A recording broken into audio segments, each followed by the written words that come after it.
Good afternoon. My name is David Auerbach. I'm the Chief Investment Officer of Hoya Capital. Very excited to be joined by Dr. Iman Brivanlou, a portfolio manager, managing director at TCW, also known as what used to be the Trust Company of the West. Um, Real quick, for those that don't know, I have a little bio up here. Dr. Brivanlou, portfolio manager, TCW's relative value and real estate equity strategies, joined in 2006, coming over from one of my former clients back in the Green Street Jays, Kane Anderson. Um, we have a mutual trader contact that we used to joke about way back when. He's Dr. Brivanlou is not like your typical REIT portfolio manager. A Howard Hughes postdoctoral fellow in molecular neurobiology at the Salk Institute in La Jolla, holds a BS in physics from MIT, a PhD in neuroscience from Harvard, and an MBA from UCLA. Holy cow, I want to figure out how all of this plays into the REIT industry. For compliance purposes, we do have this nice little pleasant disclosure form that TCW asks us to share for a couple of seconds. So we'll leave this on the screen just for a couple of seconds for review. And with that, we have a couple of slides. We're going to turn off the presentation. We may refer back to it, but this is more of a conversation between Iman and myself. So why don't we, real quick, just to set the stage, TCW manages, I believe, $700 billion in assets across the board. I don't know how much of that is in the world of real estate. So actually, no, it's less than that. It's closer to yeah, I wish we were there at this point, but we will be My bad. soon. No, it's okay.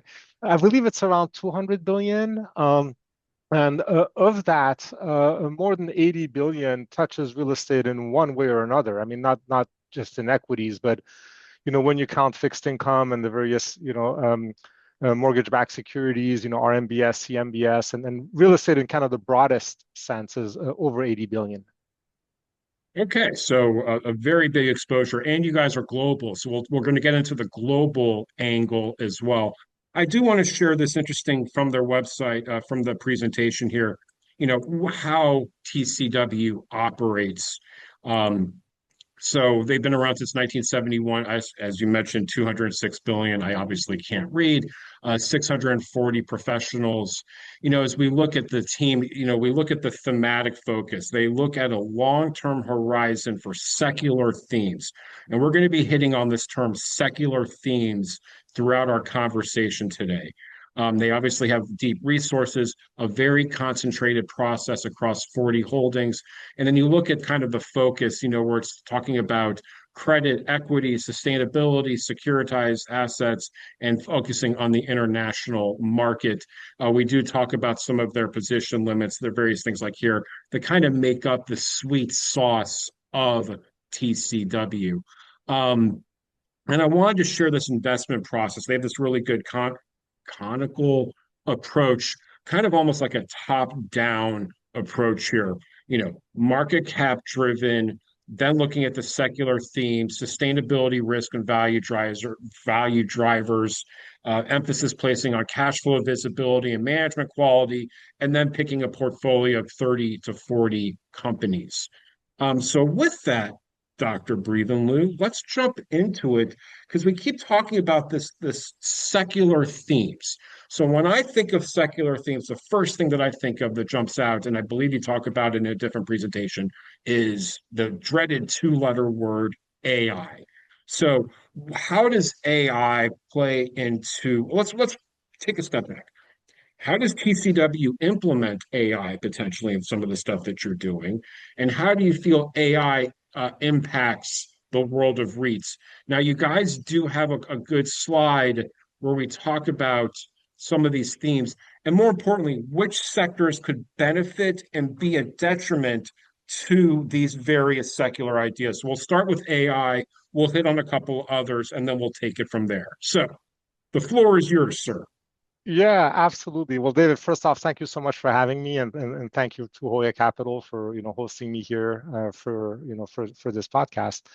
So you asked a number of questions. I guess let's kind of start with the secular themes, and then we'll go into AI as an example of a secular theme. But we think this is really one of the things that differentiates our approach in picking stocks or constructing a REIT portfolio relative to many of our peers. Is when we look at an investment horizon, and we say it's typically 3 to 5 years, but it's actually a little bit longer than that. What that allows us to do is it allows us to position the portfolio to benefit from the impact of what we call these longer term secular themes, right? So what are examples of these secular themes? Well, you asked about AI. AI is obviously the one that we're currently in. It's kind of the most obvious one. It's going to be absolutely transformative. But there were others before AI. Those of us who are old enough remember when e-commerce was just becoming a thing. That was more than 20 years ago. And the internet, that was a theme. And there are others. There is, for example, currently, in addition to AI, there is the whole theme of mobility and data consumption. And so all of us who have cell phones, can identify with this. Smartphones are not an ancient technology, and increasingly, most of us are using them in all sorts of different ways. For example, consuming video. That wasn't, even 10, 15 years ago, that wasn't that prevalent, right?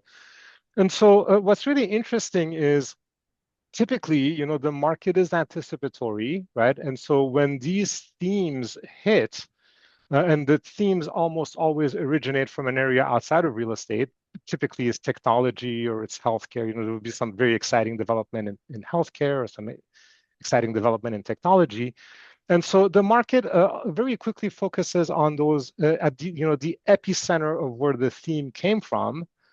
So in the case, let's say currently of AI, the debate is around who are going to be the winners and losers of AI, with the idea of, is it going to be NVIDIA, Broadcom, that ecosystem? Is it going to be OpenAI? Is it going to be Anthropic? Where does Alphabet stand? What about the hyperscalers? So that's kind of the first order impact of the theme. But then oftentimes, the second order and third order kind of knock-on effects, secondary effects, get neglected to some extent, right? And yet, if you were to think about them, fairly early on, some of these secondary or tertiary impacts can be fairly obvious. So go back to e-commerce. When e-commerce came more than 20 years ago, it was already pretty clear that those retail companies that were going to have an online presence are going to be winners. It was pretty clear that brick and mortar retail, to some extent, is going to be, partially victimized as a result of e-commerce. And so, that was the epicenter, and yet the link to real estate and the impact on real estate, the landlords of these property types, really wasn't made until much later. And so we have a slide on our deck that shows that, if all you had done, from 2016 on, is just overweight the industrial REITs, basically the landlords to distribution, distribution centers and warehouses, essentially the winners of the e-commerce trade within the realm of real estate, you would have generated significant alpha over broader REITs. And if you had underweight retail REITs, that's even more alpha, right? So determining the winners and losers of that trend would have resulted in a huge, in huge amounts of alpha generation over a decade of time. Now, granted, today that theme is a little bit, it's no longer novel, so it's kind of played out. It's not like you're going to now be able to invest in industrial REITs and be underweight retail REITs. That impact already occurred. But what about more nascent themes? So you asked about AI. That's obviously a nascent theme. Mobility and data consumption, I'd say we're in, early innings, still there. And so, what is the impact of those on real estate? And again, there are some pretty obvious winners and losers. Data centers kind of come to mind, when it comes to both themes. Towers, kind of come to mind. And so, to the extent that you're able to focus and you have an investor base that allows you, to focus on a 5 to 10 year kind of horizon, then you can position the portfolio in such a way to actually benefit from those. I want to unpack a little bit more there, and I will share this slide in a little bit, highlighting some of these sectors that will benefit and be impacted. In your December 31st holdings, one of the names that you own is Jones Lang LaSalle. And Jones Lang, along with its peers, that, not to mention, again, just mentioning the peers like CBRE or Newmark or some of these other folks that are out there, frankly got blasted last week because of this AI topic. So let's start looking a little bit more into that. What I'd love to do is, let's say, pick the secular topic, such as AI, and then maybe look at some of the sectors that benefit or are impacted by it. Because one topic that I'd like to get into that, as I've mentioned to you earlier, and I hadn't even thought about, was that car of tomorrow and thinking about all the different sectors that are kind of impacted by the car of tomorrow. So, AI, how does AI impact, let's say, a Jones, Lang, LaSalle, or office in general? Yeah, excellent question. And so I guess there is the kind of what's happened over the last couple of weeks answer, and then there is what I think is the more correct kind of longer term answer. And Let's go so both. yeah, so let's start with what's happened over the last couple of weeks. And so I would say over the last couple of weeks, one of our analysts actually made the analogy to a witch hunt, right? Where there's a bunch of people out there with pitchforks and torches and knives, and somebody looks at a company and yells out, "You're a witch!" And then that's sufficient. Nobody can say anything, and the company gets completely destroyed, and this there's a carnage on the stock. And it feels to me like that's what's happened with the commercial real estate brokers here, CB Richard Ellis, Jones Lang LaSalle, the latest victims in essentially what has been a search for those types of companies that that it started off in software that may be disintermediated by AI. And so, it doesn't take a lot of imagination to think that if AI is able to code that, that software companies and perhaps this software as a service model can come under pressure. But then, from that, you broaden it out a little bit and use a little bit more imagination, and all of a sudden it becomes little business services, perhaps, may get disintermediated to some extent. And then, how does it make its way to commercial real estate brokerage? I guess two ways. To some extent, some of the services that these companies can provide, unless there's, real humans or whatnot behind it, say appraisal services or whatnot, those can potentially get automated. But, to the extent that AI eliminates jobs, then also I guess that's the thinking, is that now you're going to have, less demand for office space, and hence the coupling of the sell-off in office REITs, with the sell-off in commercial real estate brokerage. So that's the knee-jerk market response. Now, in my opinion, this is the inefficiency. The inefficiency is when there's indiscriminate selling, or when there is like, hey, we don't know the answer, and therefore let's sell anything that could be impacted by it. But I think if you were to sit down and actually think this stuff through and do the math as to how much of each company's business comes from these types of services that are potentially at risk, and run scenarios that are plausible in terms of, hey, how bad can things get?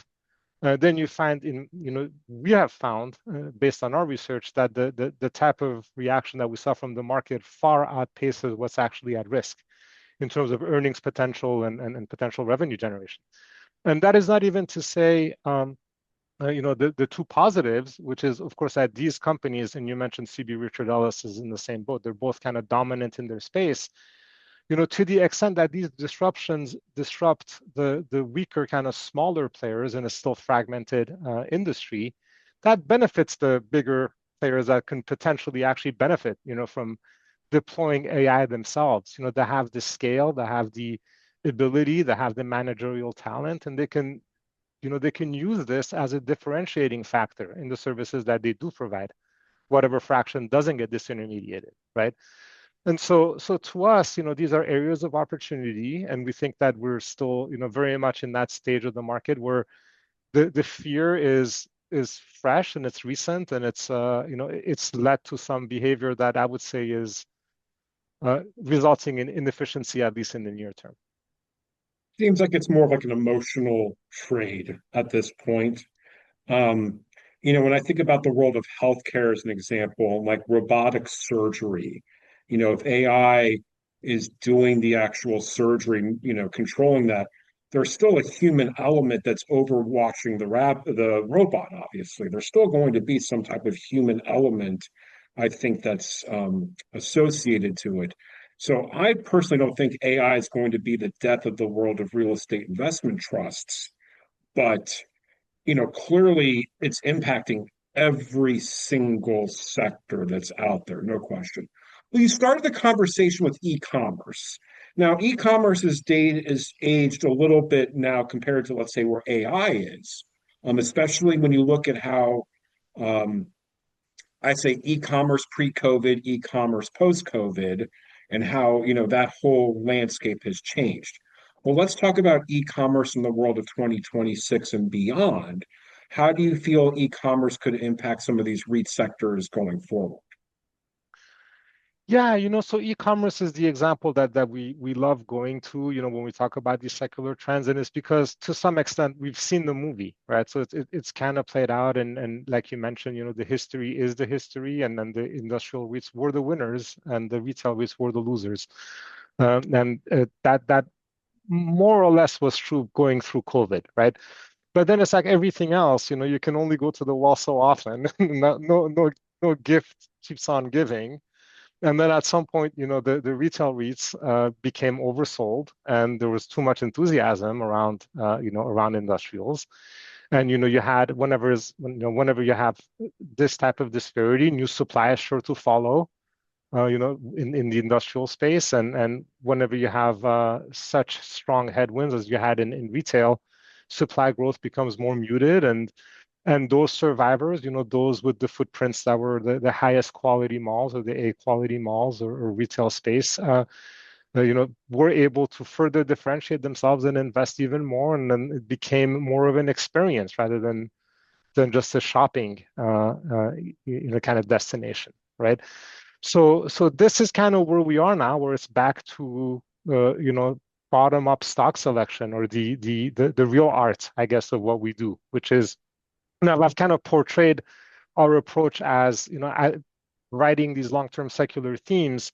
I would say that's a differentiator, but at the end of the day, and then this, all of us are, at the end of the day, the stock picking is more than just picking a secular trend and latching your wagon to it. It's you have to do the dirty work of rolling up the sleeves and actually doing the analysis and determining an AV or a price target, and then so a lot of that bottoms up hard work that our analysts do.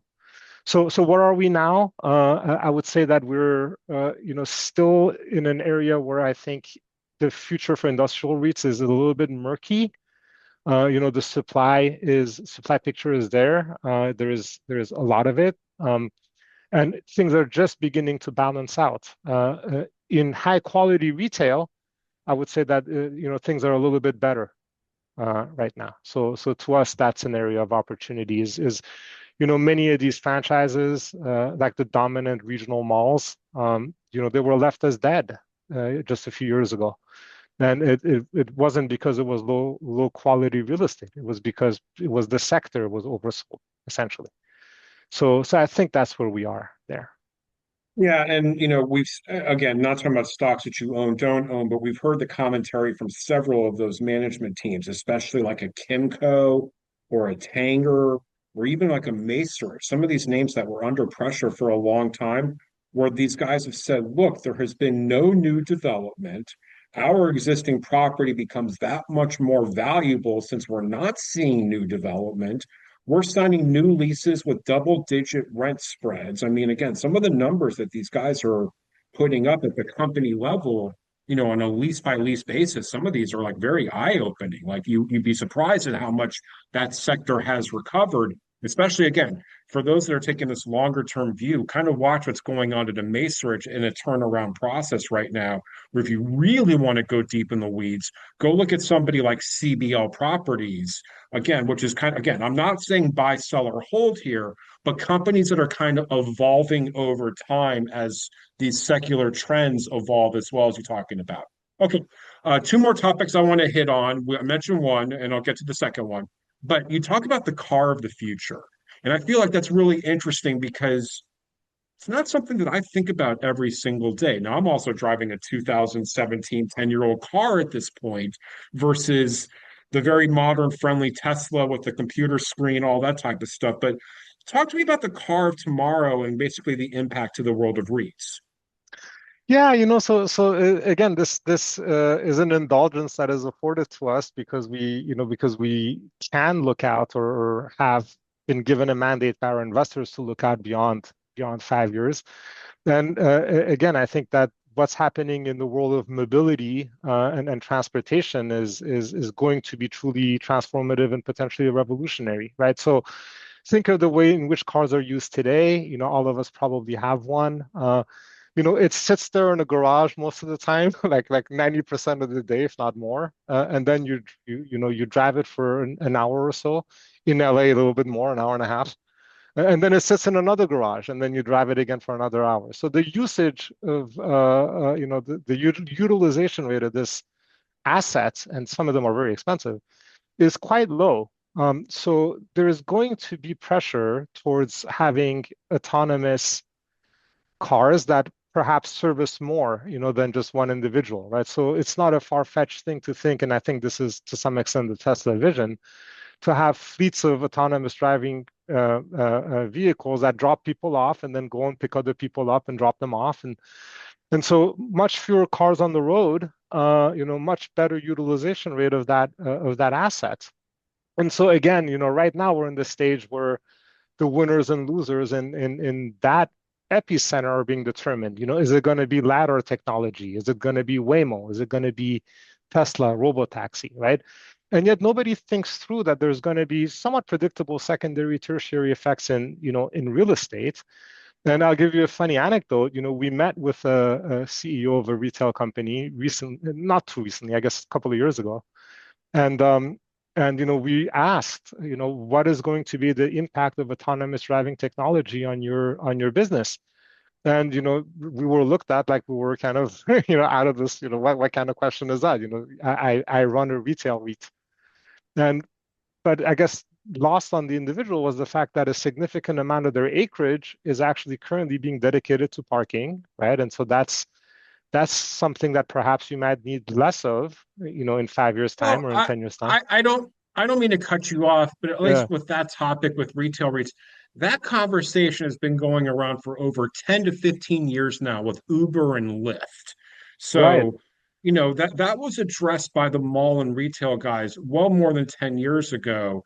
If people are using Ubers and Lyfts more and there's less cars, that means you have too many parking spaces at your property, which gives you the ability to develop that unused land. And you saw some of the guys do that where out parcel retail properties or apartment development at a mall, as an example, because they realize we have way too much parking.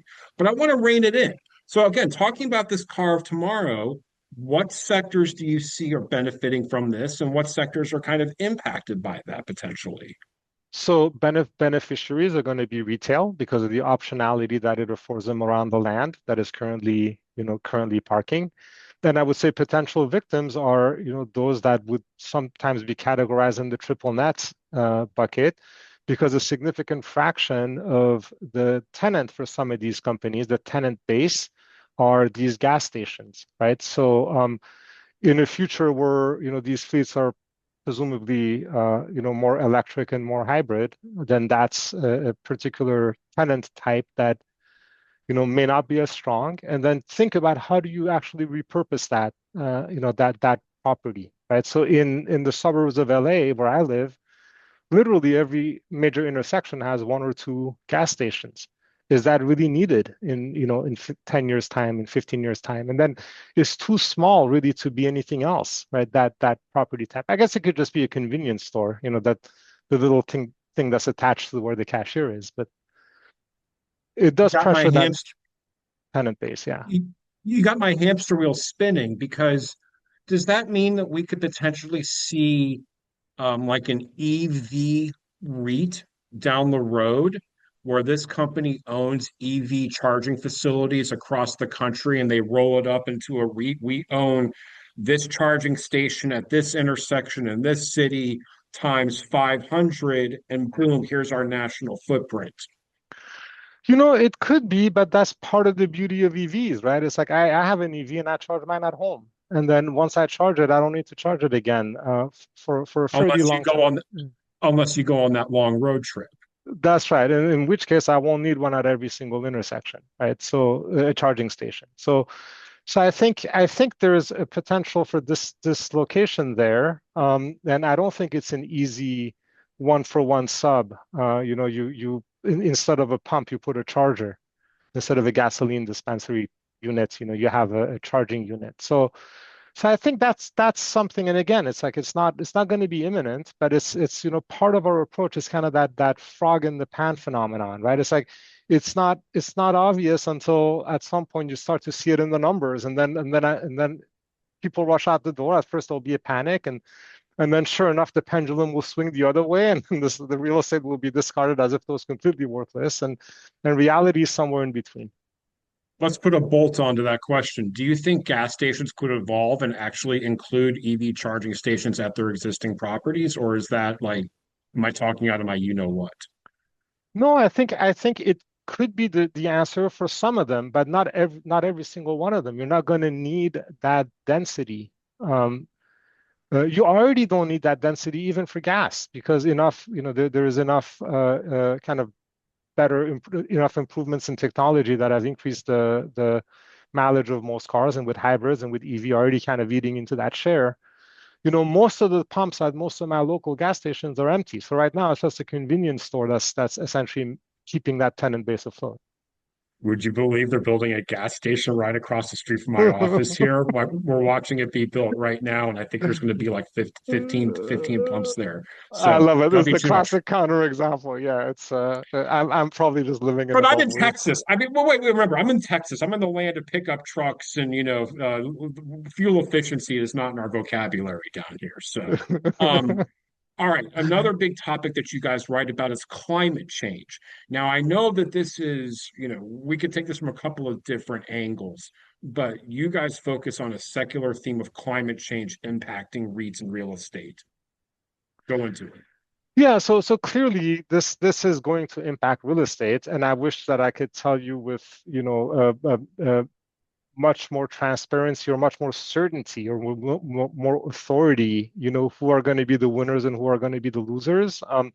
But clearly there is an impact here, right? And so I can tell you it's on our radar, and I can tell you kind of thematically what's going to happen. So basically, you already know, and insurance companies have known this for a while. So climate change is resulting in more natural disasters. Here in Southern California, we're very familiar with wildfires and the devastating impact that has had, right? So it's not just an increase in frequency, it's an increase in severity. So what does that mean for real estate? It means, more mindfulness around the areas in which you're developing. You can't be developing in areas that are perhaps more exposed, without some stronger, more significant, or better kind of risk-minded underwriting, right?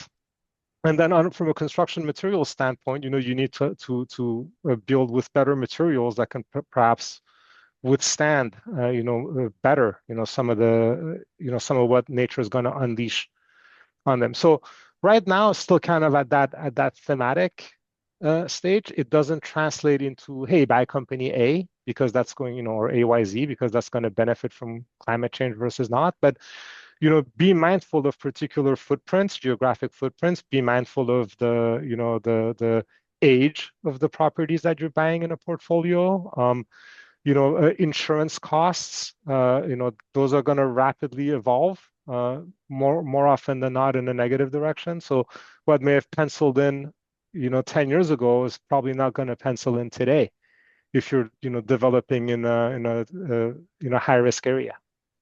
It's a really interesting thought, and that's why I love doing these conversations. And again, thank you for all of your insights, because it was traditionally we were raised to think about, look, when you think about climate risk, it's tornadoes, it's hurricanes. And then speaking to you from where you sit in California, it's fire, it's earthquakes, it's a lot of other stuff that goes into it. And I don't think earthquakes, well, maybe they aren't directly related to climate, but that's something that's not going away. And as you mentioned with the fire risk, I mean, it seems like that's an annual thing in your neck of the woods. And so, I get that because, again, thinking about it from the insurance side of things, not that I'm the smartest tool in the shed, but mm, insurance doesn't go down. It seems to always go up. So Yes. that's interesting. I will share in the interest of time some other themes that you guys focus on. And again, just interesting. Again, we talk about these secular long-term themes, 7 to 10 year windows that you guys talk about. Evolving media, the emerging affluent tenant base or consumer base, energy efficiency, and aging of the population and longevity. And I think that's why senior housing, remains a big focus. I believe, if I recall correctly, Welltower is one of your top 10 holdings as of the end of last year. It seems like that's a REIT that seems to be in everybody's good graces. Um, we mentioned that you're global. And I do note that you mentioned here in, again, your December 31st holdings, that you own two interesting global REITs here, Dexus and Merlin. Now, I don't want to necessarily talk about the companies per se, but more about the sectors and geographic focus as to why these are compelling investment ideas for you guys. So maybe for those for those that maybe look at the world of REITs from a global lens, can you maybe talk about the world of real estate from a global perspective? Yeah, absolutely. So, as you correctly mentioned, our strategy is a global real estate strategy, and so, typically we'll have somewhere between, say, 25 to 30% of our investments outside of the U.S. We're exclusively in developed markets, so it's rare. In fact, I'd say in the history of the fund, maybe we've had one or two kind of developing or emerging market names. So Merlin, you asked about that. That's a Spanish office REIT. It's actually one of our top 10 holdings, so I can, that's disclosed. I can talk about it. It's essentially a transformation story. So this is an office REIT that is currently in the process of reinventing itself, if you wish, as a data center development pipeline. So it's kind of timely given what's been happening in our other discussion around AI and some of these other trends, big data and mobility. So they're going to significantly change the portfolio composition, and we believe that the thesis for us is that it's going to command a more premium valuation, right?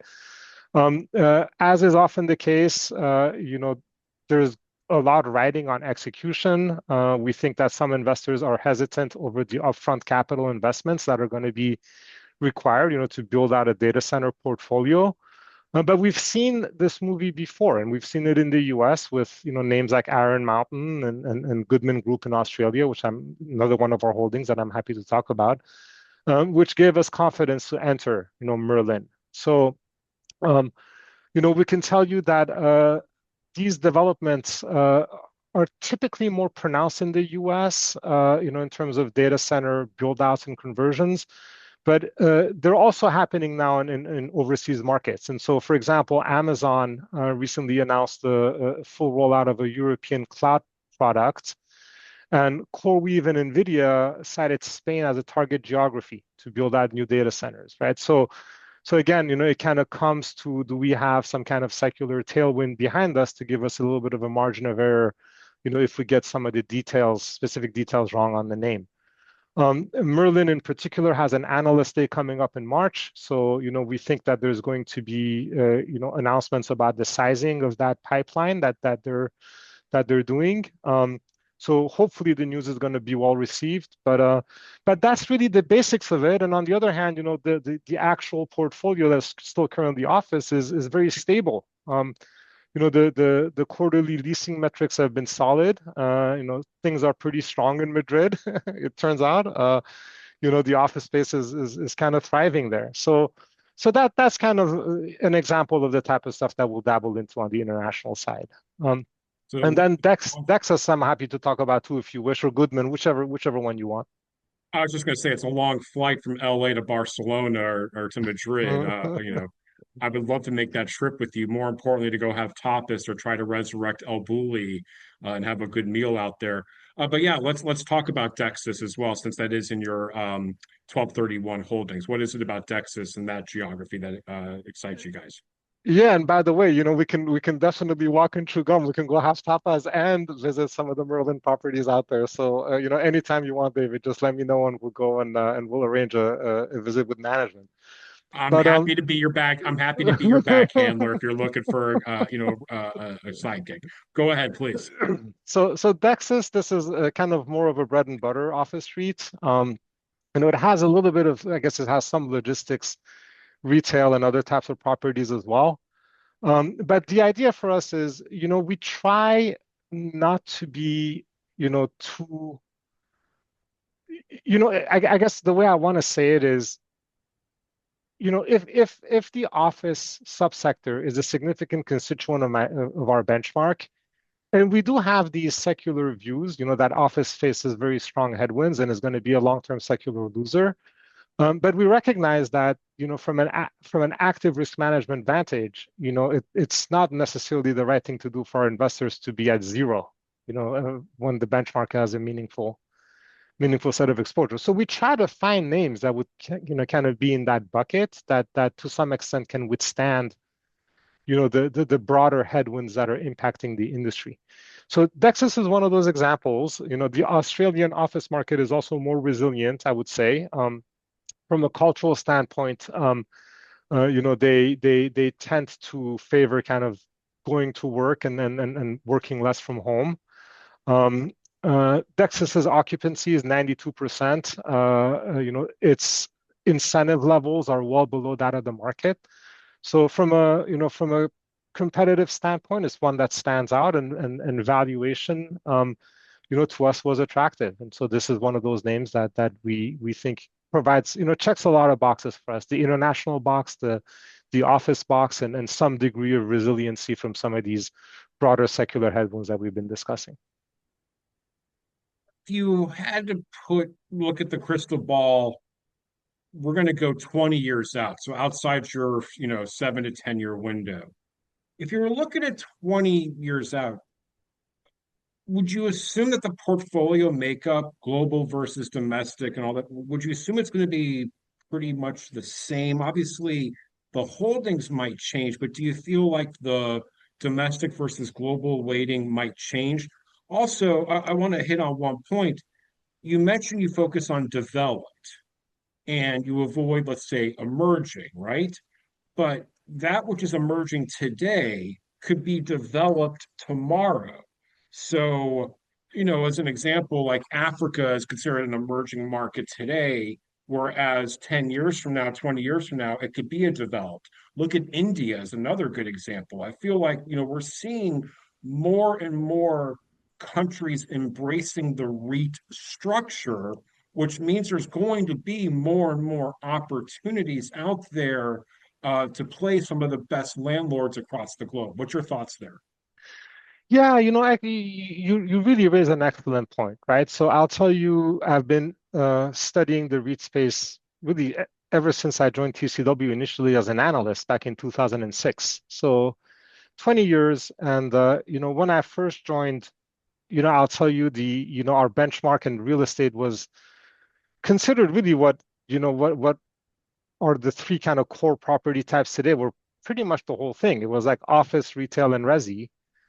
And then through the years, the importance of office and retail have really waned, and you have entire new subsectors like telecom towers now are REITs and data centers are REITs. Billboards, cannabis, I mean, again, all E- these subsectors that were born in the past 20 years. exactly, right. And yet somehow interestingly, the international composition has generally been somewhere between 65 to 75 US, kind of ebbing and flowing back and forth. And the markets that were developed have remained developed, and then those that were emerging somehow have also still remained emerging. Now, having said that, there have been some pretty meaningful changes. So, for example, when I first started, Japan, which was a developed market, was to some, and where again, the REIT structure has been around for a very long time, was, in my opinion, and I've asked for apology if I'm offending anyone, but in my opinion, was somewhat uninvestable because, the corporate governance structure, the culture around corporate governance wasn't there. And so, you had kind of these kind of funky, kind of succession planning in certain properties or companies staying in families and whatnot. And so, it was, and Japan has made significant progress in that regard on the governance front. And now I would say it's a bona fide, real, area that one can invest with a lot more confidence than say 20 years ago. And similarly, I guess just projecting, and again, with the caveat that our crystal balls become more and more cloudy the further out you go. I mean, already 5 to 7 years is kind of a long time. But 20 years from now, yeah, it wouldn't shock me if China is a much more prevalent kind of part of the index. India may by then have become fully bona fide, developed. Europe might be more prominent, especially as if the decoupling that is currently undergoing, persists. And to some extent, I'd say that we in the U.S. have benefited from a privileged position, geopolitically and globally, just because of the United States dominance, economically and in other ways, and to some extent, that world order is currently undergoing a transition. And so if that transition really unfolds and doesn't reverse, then I do think there is the potential that what today looks like a 70-30 mix in terms of listed real estate values becomes more like a 60-40 mix. But I don't think that it will ever not be dominated by the US. I mean, it's like we just have the best companies, still the strongest economy, the best governance structures still. And so to me, it would be a stretch to think that it will be 50-50. But will it go in that direction? I would say yes, it will go in that direction. Yeah, I think again, this is maybe a year or two old that like US commercial real estate's like 70% of the global index. So if you're Right. going to be a global investor, you have to be in the US because we represent such a large portion of that pie. And I agree with you that we could see that shift. A great way to look at that, frankly, is the US players that have a global presence. The Digital Realties, the Equinixes, the Right. Prologuses of the world, look at where they're planting their flags. And I think that's kind of what you're going to see with our guys. All right, so I have to ask, how does your background in physics and neuroscience play into the world of what you do in REITs today? Thank you for asking that. I wish that I could tell you with a straight face that it helps me pick stocks, but it really doesn't help me pick stocks. I would say, if anything, if it's helpful in any way, is that I'm used to arguments based on kind of quantitative reasoning and analytical reasoning. That is a common thread actually at TCW across all of our products, not just in real estate. But you'll find, when an analyst comes to us with an idea, it's rarely based on a story. It's more often than not, an actual kind of set of projections with real assumptions underneath it and justifications for the assumptions, and some real math, that shows, here is the most likely outcome, and then here are a couple of scenarios in either direction of the outcome, and then we can sit down and put some probabilities on this stuff. And so it's that type of approach. It's a quantitatively driven, analytically driven approach, that results in the stock selection. Now, when we tell the story, because because oftentimes, it's insufficient for me to tell you, oh, we have great analysts. I have to kind of weave a story around, ways in which we're different from our peers, that then, we're given the privilege to actually present a story around secular themes and secular growth. And really what it comes down to really is a longer investment horizon, gives the analyst the ability to place a premium on visibility, right? And so visibility is to us, especially as real estate investors, is really something that is very, very valuable. I'll give you another quick anecdote. Many years ago, this is when I first started, we met with another CEO of another retail REIT, and they were talking about how the IRR on their latest development project there is going to be a couple of points higher than their cost of capital. And the sell side analysts that brought him in and the whole management team were kind of doing, kind of virtual high fives, saying how wonderful it is that the IRR on this development project is going to be that much better. And yet, what was missed is, over a 10-year time frame, retail REITs just faced significant headwinds because of what we talked about, because of e-commerce, right? So long story short, it doesn't help except in the sense that it, allows me to appreciate these types of quantitative and analytical type of arguments and then place a premium on them over a story.